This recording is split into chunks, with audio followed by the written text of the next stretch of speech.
रोती हुई लड़की और रोता हुआ लड़का बड़ा अच्छा लगता है, गुमसुम रहे, बोले नहीं, वो बड़ा गंभीर लड़का, वो बड़ा अच्छा लड़का, जो हंसे, जो अट्टहास करे, जो मुस्कुराए, वो ओछा लड़का, छिछला लड़का। ये हमारे असभ्यता का हमारे ऊपर एक आवरण है।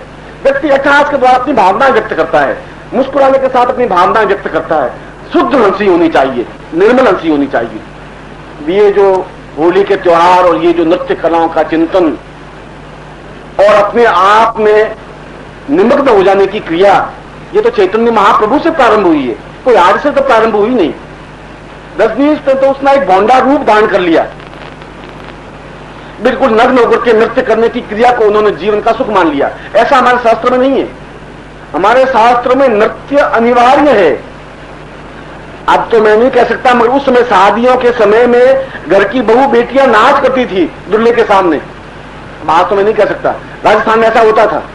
घर की मां नृत्य करती थी, बेटी नृत्य करती थी, बहू नृत्य करती थी, और जिस बहू को नृत्य नहीं करना आता था वो गंवार मानी जाती थी कि तुम मां बाप तुमने सिखाया नहीं, नृत्य करना भी नहीं सिखाया। नृत्य जीवन का एक अनिवार्य अंग था। अब तो अनिवार्य अंग बदल गए हैं। क्लब में जाना, 3 पत्ती खेलना, शराब पीना, सिगरेट के छल्ले, वह भी जीवन का एक प्रस्फुटितकरण है। आपकी जो दमित वासना है और निकलने की कहीं क्रिया नहीं, तो वहां वो तो रखनी ही पड़ेगी आपको। अगर आप उसको यहां बांध कर देंगे तो वो सिगरेट पीने लगेगा, अगर आप यहां उसको ढक देंगे तो बाथरूम में जाकर के वो शराब के घूंट पिएगा। उनकी जो दबी हुई भावना निकलेंगी, उससे ये ज्यादा अनुकूल तरीका है। वो चाहे 50 साल का व्यक्ति हो, वो चाहे 80 साल का व्यक्ति हो, वो चाहे 8 साल का व्यक्ति हो, भावनाएं तो जीवन की हो ही सकती है। इस कुंडलिनी जागरण के माध्यम से भी उस सारे जीवन का आनंद अपने आप में प्रस्फुटित होता है, और प्रस्फुटित होकर के अपने आप में नर्तन युक्त व्यक्ति बन जाता है। नृत्य करता है आंखों के माध्यम से, नृत्य करता है शरीर के माध्यम से, नृत्य करता है चेतना के माध्यम से, नृत्य करता है बात के माध्यम से। बात ऐसी कहता है सटीक कि सामने वाला एहसास करने लग जाता है कि कुछ उत्तर हुआ। तुरंत उत्तर दिया जाए और सटीक उत्तर दिया जाए, अपने आप में बहुत बड़ी कला होती है। ये सब ज्ञान, और जैसा मैंने सुबह आपको सुख और आनंद में डिफरेंस बताया था कि सुख तो हम पैसों से प्राप्त कर सकते हैं क्योंकि हम उसको सुख मानते हैं, आनंद प्राप्त नहीं कर सकते। आनंद प्राप्त करने के लिए तो अंदर की सारी वृत्तियां जागृत करनी पड़ती हैं, और वे सारी वृत्तियां जिस प्रकार से जागृत होती हैं, उन सारी जागरण क्रिया और जागरण वृत्ति को कुंडलिनी जागरण कहा जाता है। यह उसका मूल बेस है, यह उसका मूल आधार है। कुंडली जागरण के तरीका क्या है, किस प्रकार से कुंडली जागरण करें, क्योंकि कुंडलिनी का मूल बेस मूलाधार है, उसके बाद स्वादिष्ठान चक्र है, उसके बाद हृदय पक्ष में चक्र है, उसके बाद मेहम चक्र है, आज्ञा चक्र है और सहस्रार चक्र है। उन एक एक करके चक्रों के जागरण करने की क्रिया का बेस क्या है, आधार क्या है। शास्त्रों में इस बात को स्पष्ट रूप से बताया है कि व्यक्ति सही अर्थों में सांस लेना भूल गया है। सांस लेने की क्रिया का ज्ञान नहीं है। आप सांस ले रहे हैं मगर आपको सांस लेना आता ही नहीं, क्योंकि सांस का संबंध सीधा नाभि से है। सांस का संबंध नाक से नहीं है। जब आप सांस लेते हैं तो सीधा नाभि का प्रदेश या नाभि स्थल अपने आप में स्पंदन युक्त होना चाहिए। यदि आपको देखना है तो अपने 4 महीने के बच्चे को जो खाट पे लेटा हुआ है, केवल 4-6 महीने के बच्चे को आप लेट करके देखिए, वो नींद ले रहा है, सांस ले रहा है, उसका पेट की नाभि थर-थर हिलती है, स्पंदन युक्त होती है, पूरी नाभि बराबर उसकी धड़कन युक्त बनी रहती है। और आप सांस लेते हैं तो नाभि पर, तो पूरे पेट पर पता ही नहीं पड़े नाभि कहां है ही कहां नाभि, उस पूरे लंबे चौड़े प्रदेश में घुसी हुई नाभि कहां है क्या मालूम। अब वहां कहां स्पंदन होगा। हमने बड़ा पाल पोस करके मक्खन घी खिला खिला करके फुला के रखा है। अब मैं पूछूं नाभि कहां है, कि यहाँ कहीं होगी गुरुजी, अब थोड़ा देखना पड़ेगा, कुछ अभी तो कुछ पता नहीं है। और मैं कहूं कि तू नाभि का स्पंदन कर भाई। अब नाभि का स्पंदन क्या, आप कितना ही सांस लें तो पेट न तो कुछ अंदर जावे न कोई पेट बाहर आवे। सांस लेने की सही प्रकार से ज्ञान यदि प्राप्त करना है तो उस 6 महीने के बच्चे से सीखना चाहिए कि सांस कैसे ली जाती है। सांस का सीधा संबंध नाभि से होता है, और जो सांस लेकर के सीधा नाभि को स्पंदन कर सकता है तो वह अपने चक्रों को स्वतः जागरण कर सकता है। मगर हमारे सारे शरीर में दुर्गंध युक्त वायु भरी हुई है। पेट तो फूला हुआ है, जहां कोई चीज नहीं होती वहां वायु होती है। अगर शरीर में कुछ नहीं है, या तो नाड़ियां होगी, या मांस होगा, रक्त होगा, और कुछ नहीं होगा तो हवा होगी, वायु होगी ही, जिसको आप गैस्ट्रिक ट्रबल कहते हैं, जिसको आप गैस कहते हैं, जिसको आप किसी भी नाम से पुकार सकते हैं। वह वायु जब आप सांस लेते हैं तो कंठ तक यह वायु जाती है, बस।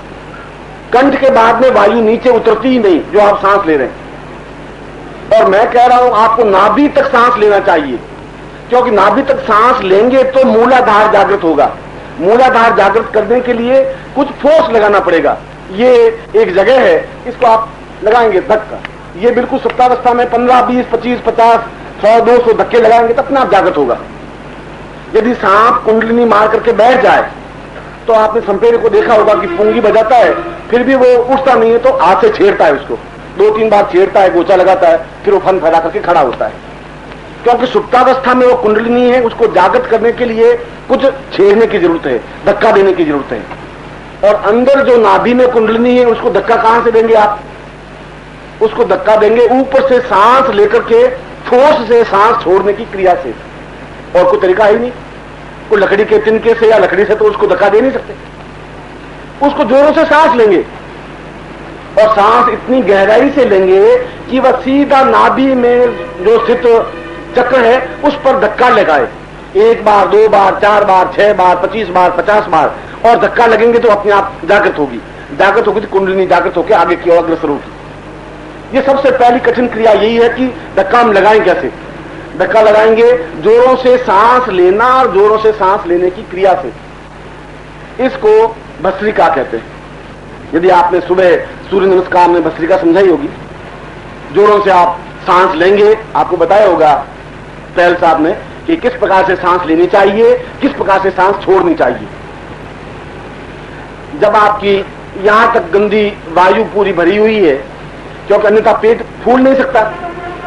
पेट आपका फूला हुआ है तो उसमें और कुछ नहीं है, अन्न नहीं है, उसमें वह गैस भरी हुई है, जैसे गुब्बारे में गैस भरी हुई है। उस गैस को बाहर निकालने की क्रिया के लिए भस्त्रिका अत्यावश्यक है। और जब पहली बार आप सांस जोरों से लेंगे तो कंठ में से थोड़ी दुर्गंध वायु निकलेगी, फिर थोड़ा आगे बढ़ेगी, थोड़ा आगे बढ़ेगी। जितनी भी भस्त्रिका आप करते रहेंगे तो धीरे धीरे धीरे धीरे उस स्थान तक पहुंच जाएंगे। 5 दिन बाद, 10 दिन बाद, 15 दिन बाद, महीने भर बाद, कि वह पूरा प्रदेश खाली होगा। जो सांस लेंगे सीधा वहां पहुंचेगा और वहां से सांस बाहर आएगी। मगर इस सांस लेने को, जो भस्त्रिका लेने को जो कहते हैं, वह पूरा फोर्स के साथ ले, पूरी फोर्स से अंदर की सांस बाहर निकाले। बाहर निकालेंगे पूरी फोर्स के साथ, उतनी गहराई के साथ सांस ले सकेंगे। इसलिए हमारे पूर्वजों ने कहा कि सुबह उठ करके जल्दी गहरी सांस लेनी चाहिए, ऐसा पूर्वज कहते थे। गहरी सांस लेने का मतलब है आप अंदर तक सांस ऑक्सीजन जा सके, मगर जा नहीं पा रही है। जा नहीं पा रही से सैकड़ों प्रकार की बीमारियां हैं, सैकड़ों प्रकार के रोग हैं, और रोग अपने आप में मृत्यु है। यदि व्यक्ति को कुंडलिनी जागरण का ज्ञान हो, सीधा नाभि स्थल तक पहुंचने की उसको ज्ञान हो, तो उसकी मृत्यु होने की क्रिया, रोग युक्त होने की क्रिया का आभास नहीं हो सकता। इसीलिए इतनी जोर से, इतनी फोर्स से सांस एकदम से बाहर निकाले कि ऐसा लगेगा जैसे सीना फट जाएगा, और उतनी ही जोर से सांस को वापस खींचे। इन दोनों क्रियाओं को निरंतर करते रहने से एक स्टेज ऐसी आती है, वो कब आएगी? एक स्टेज ऐसी आती है, कब आएगी ऐसी? आप जितनी ही तेजी से भस्त्रिका करेंगे उतनी जल्दी आएगी। एक भस्त्रिका अगर कोई व्यक्ति करता है, एकदम ऐसा करता है, ये करता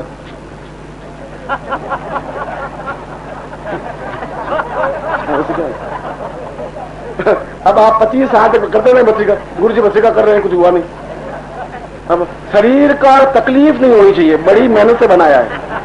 आप भले कुछ भी करते रहे, हम ये गड़बड़ नहीं होने देंगे। वो बेचारा बहुत बड़ा मरे तो मरे, भस्त्रिका हो गई, हो गई। इसमें तो आपको 500 वर्ष लगेंगे उस मूलाधार तक पहुंचने में। भस्त्रिका का मतलब है बहुत ताकत के साथ, जैसा मैंने बताया, इतनी ताकत के साथ कि सामने 10 फुट पर आदमी बैठा हो तो वहां तक वायु आपकी पहुंचे, लगे कि कोई वायु पहुंची है, उतनी सरलता से वायु खींचे। और कई बार 30-32 बार भस्त्रिका करते ही नाक से खून आने लग जाता है।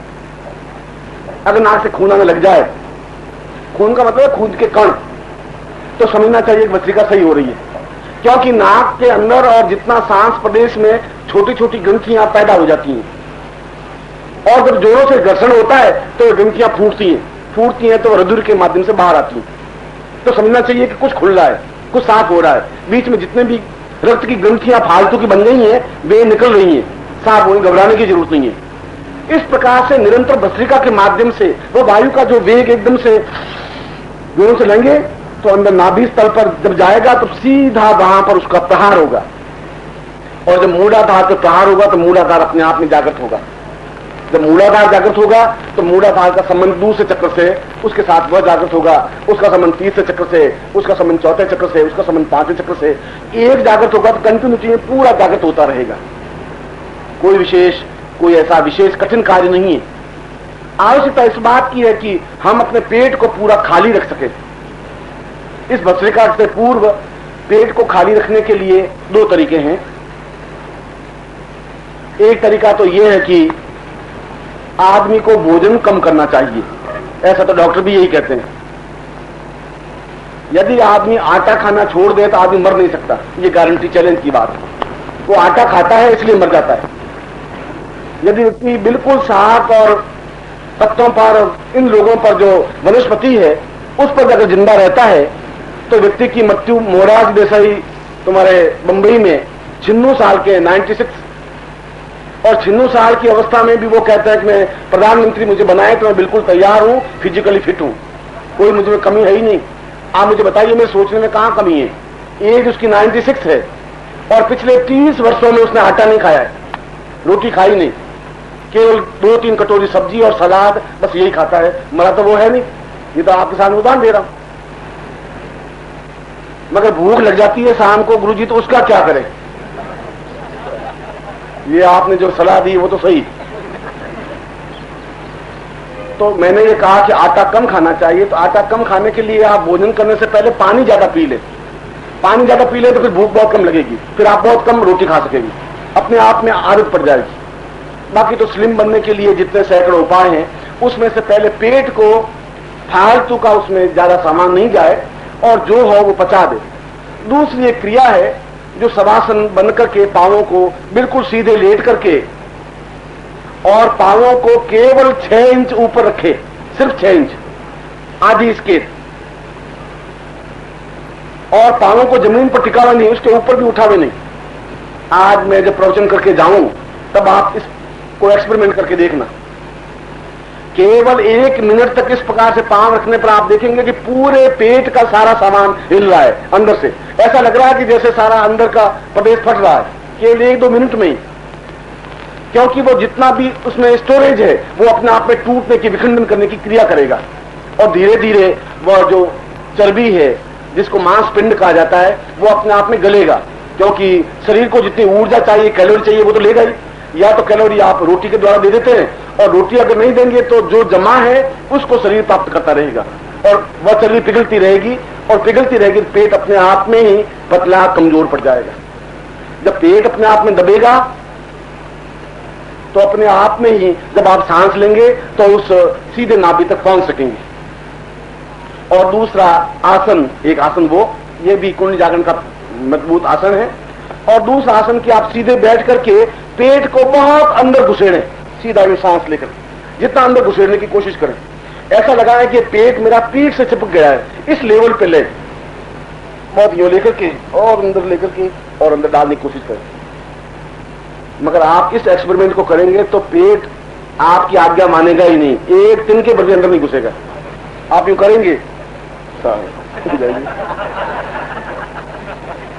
मजबूर है, क्या करें? उसको कह रहे हैं अंदर घुस, वो तो और एक दिन बाहर निकल के आ जाएगा, ये नई बात कहां से सीखी है, क्या कर रहा है? बिल्कुल ऐसा बहुत अंदर से दीवार मैंने बहुत मजबूत की हुई है, तो ये फालतू पागलपन क्या कर रहा है? दूसरा आसन ये कि आप नित्य सुबह उठ करके और इस प्रकार से पेट को अंदर डालने की क्रिया करें और वो आसन करें। और तीसरी भस्त्रिका करें।